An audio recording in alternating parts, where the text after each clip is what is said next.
Brian Moore here. Thanks for tuning in. So, what do tossing golf balls into a basket and great putting have in common? Well, they both require that you do two things. Number one, you have to be good at controlling your direction, and number two, you have to be good at controlling your distance.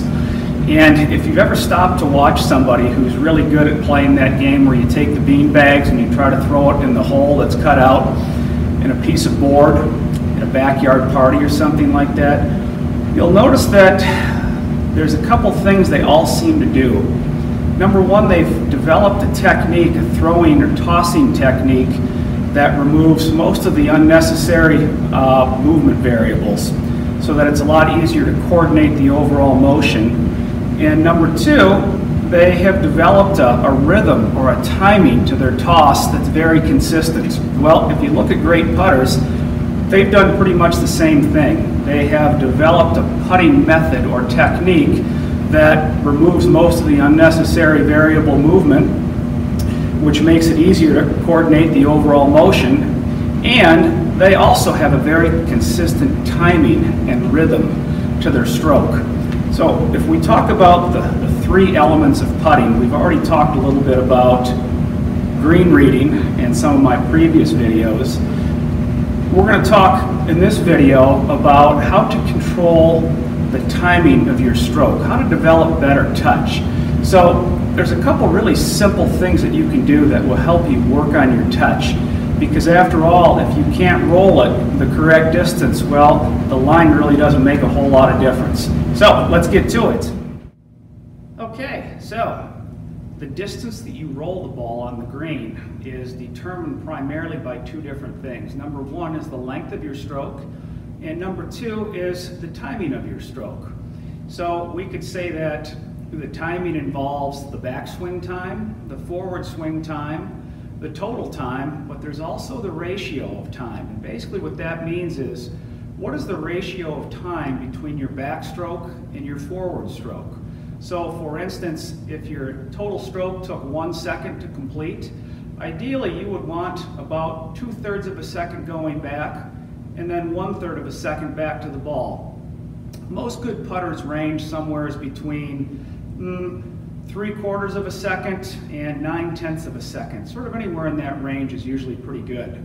So how do we go about developing consistent timing to our stroke? Well, I've come up with a simple little drill here that I want to show you today, and you can do it right on the practice green, or you could even do it at home.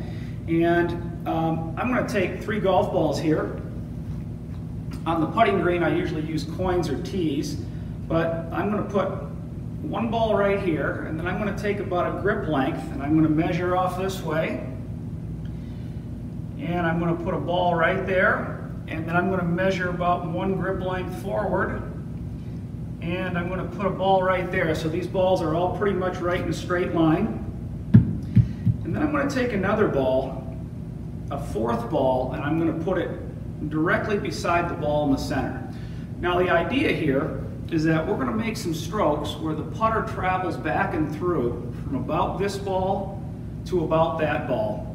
And I'm going to just get the putter swinging back and through until I find a rhythm, a pace that feels good to me. Now, this feels too fast, and this feels a little slow, so somewhere in between those two is just about right. And when I think I have that timing just right, I'm going to step up here, and I'm going to roll one just over there someplace. It's not going to go to any place in particular. I'm just going to, again, take the putter back from about there to about there. So let's see what happens here. Tick, tock. And the ball goes X distance. I'll pull another ball over and put it in exactly the same place. And I'm going to do it all over again. So here we go. Tick, tock. Now, if I had the same timing for both of those strokes, both of those balls should have gone exactly the same distance. If they both went different distances, then that means one of two things changed. Either the timing to my stroke changed, or the length of my stroke changed. Now the nice thing about this little drill right here is we've sort of removed one variable. We have sort of a defined stroke length that we want to work within. So let me hit one more here for you. And you can even count to yourself as you make your stroke, sort of a tick-tock. Okay, so let's have a look from a different view here now. Okay, so let's have a look here and see how well I can do with my timing.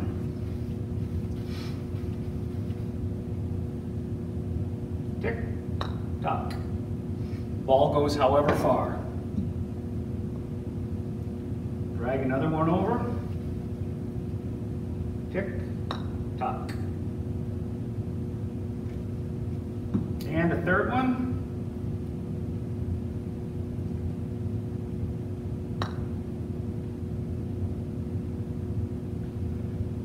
Okay, so all three of those balls went just about the same distance. So I know that I used more or less the same timing for each one of those strokes, since I have, once again, a defined stroke length here.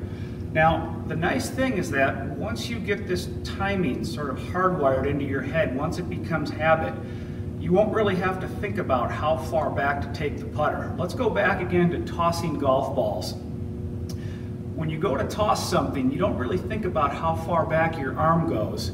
You simply think about the rhythm or the timing. And if you were to step back a few paces and still toss your ball again, well, your arm would just go back and through a little bit further. Now the goal here is to get every stroke, regardless of the distance you're putting it, to take the same amount of time from stroke to stroke. When you have random timing to your stroke, you're going to have a very difficult time controlling your distance on the green. So hopefully this will help you out here, become a little bit more of a consistent putter with your distance control. And until next time, have a great day.